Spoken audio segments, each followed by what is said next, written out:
Ladies and gentlemen, fellow Australians, today I stand before you not just as Prince Todd, but as your family, your friend, your mate, and as a passionate advocate for the values that form the foundation of our democracy and the future of our great nation. Too often, our politicians rely on complex jargon, language designed to confuse rather than clarify. Sometimes it's used to impress or exclude rather than to communicate honestly. Whether intentional or not, this kind of language can alienate everyday Australians and obscure the truth. Much of the language used by journalists and politicians in Australian political news can sound like technical gibberish to the average person. They underestimate the public, attempting to shape opinions and rewrite history to suit their own narratives. But now it's time to challenge that. We stand at a pivotal moment, facing the long-term consequences of decisions made about the privatization of our nation's most vital assets. These assets include the Commonwealth Bank of Australia, the telecommunications giant Telstra, and our essential power grid, all of which once played a profound role in shaping our economy and society. They injected valuable currency back into our economy. Now the citizens are left with nothing, while those responsible for these decisions have moved on. Did they ever truly care? The answer, resoundingly, is no. What we're witnessing is the work of globalists, elites, and the so-called deep state. This is their agenda in action. It's time to drain the swamp, right here, right now, in our truly remarkable country, Australia. Let's start with the current government. Frankly, they couldn't organize a simple event, let alone run the nation effectively. Mr. Albanese's leadership is short-sighted and misguided. As a result, Australia is losing respect on the world stage. For example, we should support President Trump's efforts to foster peace and stability in the Middle East. The current Australian government is not serving its citizens. It's become a hindrance rather than an asset. With only about a third of Australians voting, or perhaps even fewer, you have to wonder what's really going on. The AUKUS agreement is yet another blunder by this government. For goodness sake, get it done properly. Honestly, my opinion of the current Labour Party is best left unsaid. The defence budget must be increased across all ADF departments. Only a fool would think otherwise. Was it truly legal for our governments to sell off vital public assets? From a logical standpoint, the answer is a clear no. These public utilities were established so that citizens would be the true owners, effectively the shareholders, of the essential resources we all depend on. Yet time and again, we saw the voices of the people ignored.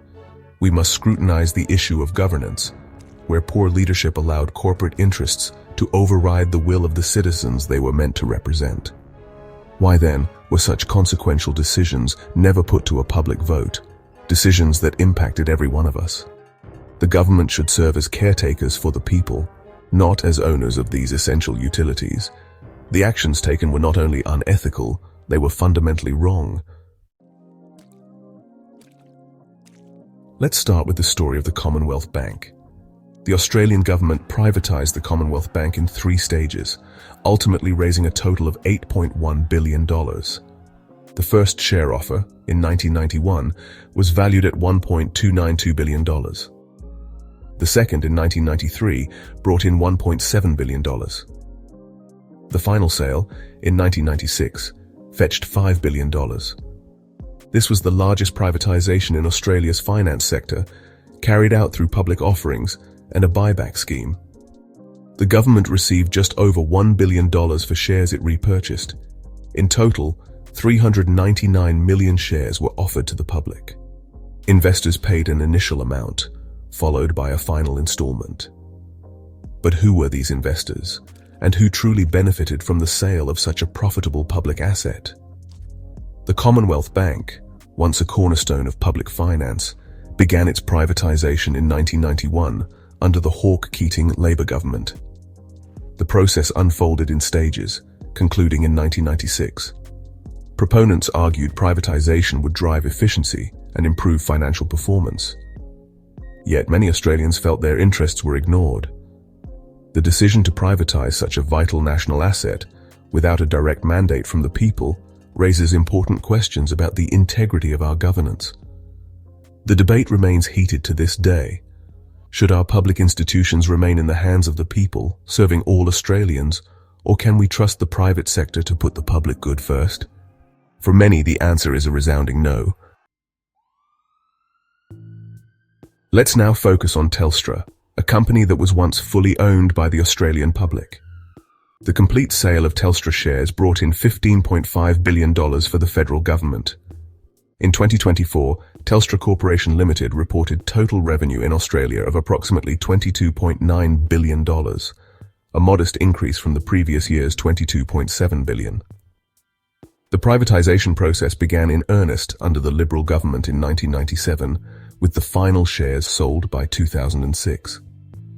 While this transition generated significant revenue for the government, it also ignited ongoing debates about telecommunications access, especially for rural and underserved communities. Many Australians felt left behind as essential services shifted from public to private ownership, raising concerns that government priorities favoured profit over public welfare. Was the sale of Telstra justified? Was it legal? And did the public have a say through a vote? The government avoided a public vote, and the answer once again is a clear no. What kind of leadership sells off profitable public utilities without first consulting the people they serve? These utilities were and remain invaluable. Governments had no right to sell such vital public assets. Those responsible must be held accountable for such reckless decisions. As we move forward, the story of Australia's power grid has become increasingly complex, marked by a controversial wave of privatisation. For much of our history, electricity networks across Australia were predominantly state-owned, serving the public interest. This changed significantly when major assets were sold off, particularly in New South Wales under the O'Farrell Liberal government beginning in 2011.